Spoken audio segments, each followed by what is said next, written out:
આકાશવાણી ભુજ પ્રસ્તુત છે અખબારોની હેડલાઇન્સનો કાર્યક્રમ હેવર. નમસ્કાર, હું મનોજ સોની.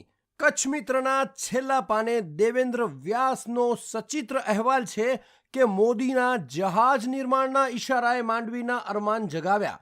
દેશી વહાણવટા બાંધણીમાં માંડવીના મિસ્ત્રીઓના કૌશલ્યની દેશ વિદેશમાં નામના 7 થી 8 દેશી વહાણોનું કામ ચાલુ છે.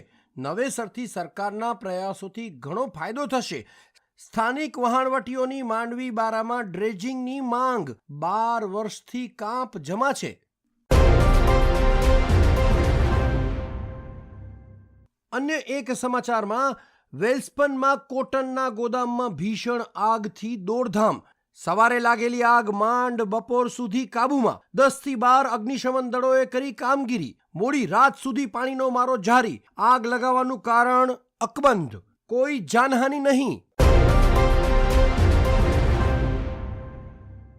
કચ્છ મિત્રના અંદરના પાને સમાચાર છે કે સ્માર્ટ ગર્લ્સ અભિયાન દીકરીઓને આત્મનિર્ભર બનાવવાનું શ્રેષ્ઠ માધ્યમ.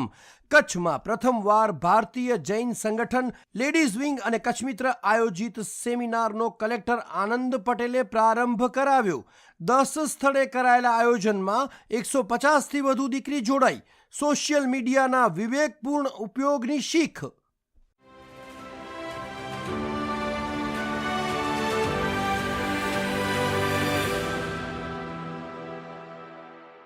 હું પાયલ અંતાણી. દિવ્ય ભાસ્કરના ભુજ ફ્રન્ટ પેજના સમાચાર છે. નવા શૈક્ષણિક સત્રના પ્રારંભે ઘટપુરા એવી શક્યતા નથી. ચૂંટણીની આચાર સંહિતામાં પ્રાથમિક શાળામાં શિક્ષકોની ખાસ ભરતી ટલ્લે ચડે એવી શક્યતા. સામાન્ય ભરતીમાં 1670ની નિમણૂક ક્યારનીએ રદ કરી દેવાઈ. દિવાળી સુધી ભરતી પ્રક્રિયા અટકી શકે. દિવ્ય ભાસ્કરના પ્રથમ પાને વધુ એક સમાચાર છે. 125 વર્ષમાં 21 વખત મે મહિનામાં અંદાજ કરતા વધુ વરસાદથી નબળા ચોમાસાનો રેશિયો 62% અને સારા ચોમાસાનો 38% રેશિયો રહ્યો. 125 વર્ષમાં પહેલીવાર મે મહિનામાં 2 ઇંચ વરસાદ. ડાંગ, અમરેલી, ભરૂચ, વલસાડ, આણંદમાં 4 ઇંચથી વધુ વરસાદ. કચ્છમાં 0.5 ઇંચથી ઓછો વરસાદ.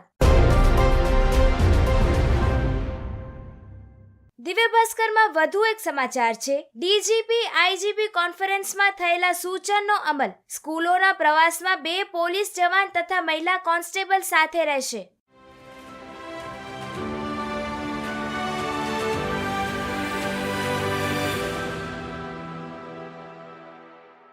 હું ચિત્રા ચૌધરી. સંદેશના અંદરના પાને હેડલાઇન છે: 2 માસનો અનાજનો પુરવઠો આપવાની મુદત લંબાવવા માગ. તારીખ 31 મેના બદલે 10મી જૂન કરવાની માગણી. ભુજ શહેર કોંગ્રેસ સમિતિ દ્વારા પુરવઠા અધિકારીને રજૂઆત. સંદેશના અંદરના પાને શિક્ષણના સમાચાર. ધોરણ 10 અને 12ના 13,000થી વધુ પાસ થયેલા વિદ્યાર્થીઓ ફરી પરીક્ષા આપશે. નાપાસ 1,84,198 વિદ્યાર્થીએ પૂરક પરીક્ષાના ફોર્મ ભર્યા. એસએસસીમાં 2,160, એચએસસી સામાન્ય પ્રવાહમાં 171, સાયન્સમાં 10,894 પાસ થયેલા વિદ્યાર્થી નોંધાયા. સંદેશના અંદરના પાને સ્વાસ્થ્યના સમાચાર. છેલ્લા 24 કલાકમાં કોરોનાના નવા 68 કેસ, કુલ 265 કેસ. 2 બાળક ઓક્સિજન ઉપર. એક દિવસનું બાળક આઈસીયુમાં. સમગ્ર રાજ્યમાં અમદાવાદમાં સૌથી વધુ દર્દી. 16 શહેરમાં કોરોના પ્રવેશ્યો.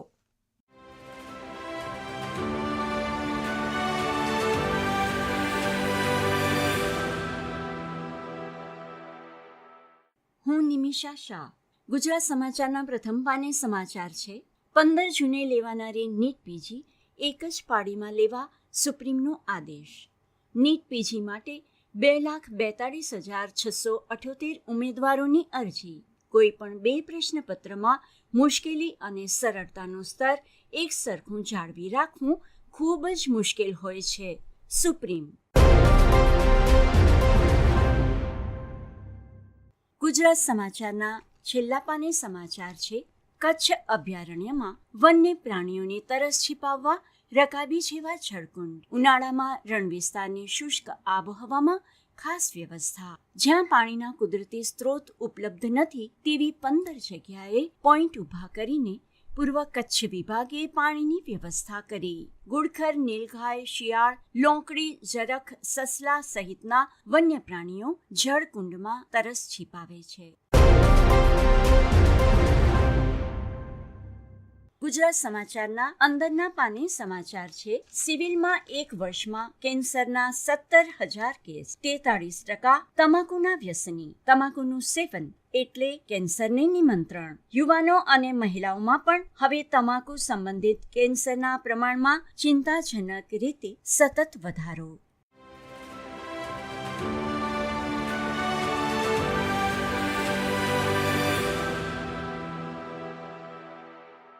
હું પરમ મકવાણા. દિવ્ય ભાસ્કરના સ્પોર્ટ્સ પેજ પર અહેવાલ છે.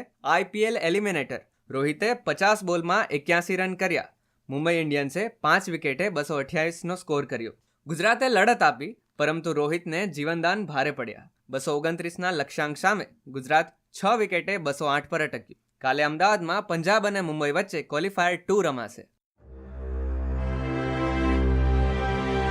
અખબારોની હેડલાઇન્સનો કાર્યક્રમ હેવર હેવર